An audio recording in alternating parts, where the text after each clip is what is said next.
Luc, chapitre 4. Jésus, rempli du Saint-Esprit, revint du Jourdain. Il fut conduit par l'Esprit dans le désert où il fut tenté par le diable pendant 40 jours. Il ne mangea rien durant ces jours-là et, quand cette période fut passée, il eut faim.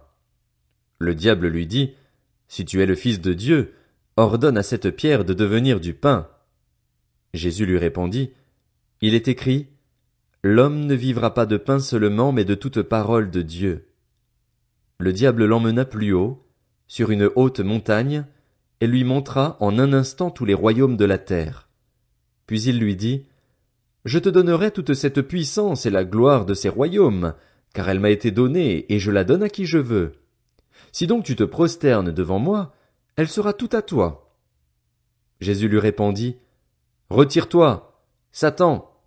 En effet, il est écrit, c'est le Seigneur, ton Dieu, que tu adoreras et c'est lui seul que tu serviras. » Le diable le conduisit encore à Jérusalem, le plaça au sommet du temple et lui dit, « Si tu es le Fils de Dieu, jette-toi d'ici en bas, car il est écrit, il donnera, à ton sujet, ordre à ses anges de te garder, et ils te porteront sur les mains, de peur que ton pied ne heurte une pierre. » Jésus lui répondit, « Il est dit, tu ne provoqueras pas le Seigneur, ton Dieu. » Après l'avoir tenté de toutes ses manières, le diable s'éloigna de lui jusqu'à un moment favorable.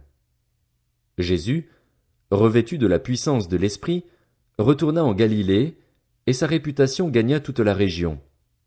Il enseignait dans les synagogues et tous lui rendaient gloire. Jésus se rendit à Nazareth où il avait été élevé et, conformément à son habitude, il entra dans la synagogue le jour du sabbat.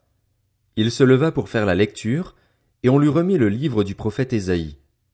Il le déroula et trouva l'endroit où il était écrit « L'Esprit du Seigneur est sur moi, parce qu'il m'a consacré par onction pour annoncer la bonne nouvelle aux pauvres. Il m'a envoyé pour guérir ceux qui ont le cœur brisé, pour proclamer aux prisonniers la délivrance et aux aveugles le recouvrement de la vue, pour renvoyer libres les opprimés, pour proclamer une année de grâce du Seigneur. » Ensuite, il roula le livre, le remit au serviteur et s'assit. Tous ceux qui se trouvaient dans la synagogue avaient les regards fixés sur lui. Alors il commença à leur dire, « Aujourd'hui cette parole de l'Écriture, que vous venez d'entendre, est accomplie. » Tous lui rendaient témoignage. Ils étaient étonnés des paroles de grâce qui sortaient de sa bouche et ils disaient, « N'est-ce pas le fils de Joseph? » Jésus leur dit, « Vous allez sans doute me citer ce proverbe, « Médecin, guéris-toi toi-même. » Et vous me direz, « Fais ici, dans ta patrie, tout ce que, à ce que nous avons appris, tu as fait à Capernaüm. » Il leur dit encore, « Je vous le dis en vérité, aucun prophète n'est bien accueilli dans sa patrie.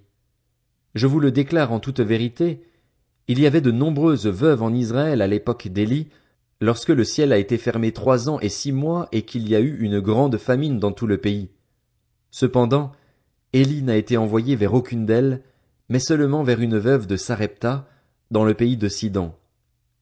Il y avait aussi de nombreux lépreux en Israël à l'époque du prophète Élisée, et cependant aucun d'eux n'a été purifié, mais seulement Naaman le Syrien. Ils furent tous remplis de colère dans la synagogue, lorsqu'ils entendirent ces paroles. Ils se levèrent, le chassèrent de la ville et le menèrent jusqu'à un escarpement de la montagne sur laquelle leur ville était construite, afin de le précipiter dans le vide. Mais Jésus passa au milieu d'eux et s'en alla. Il descendit à Capernaüm, ville de la Galilée, et il les enseignait le jour du sabbat. On était frappé par son enseignement, car il parlait avec autorité. Dans la synagogue se trouvait un homme qui avait un esprit démoniaque impur. Il s'écria d'une voix forte, « Ah! Que nous veux-tu, Jésus de Nazareth? Es-tu venu pour nous perdre? Je sais qui tu es, le Saint de Dieu. » Jésus le menaça en disant, « Tais-toi et sors de cet homme. » Le démon jeta l'homme au milieu de l'assemblée et sortit de lui sans lui faire aucun mal.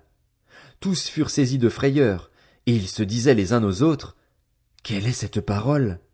Il commande avec autorité et puissance aux esprits impurs, et ils sortent. » Et sa réputation gagna toute la région. En sortant de la synagogue, il se rendit à la maison de Simon. La belle-mère de Simon avait une forte fièvre et on lui demanda d'intervenir en sa faveur.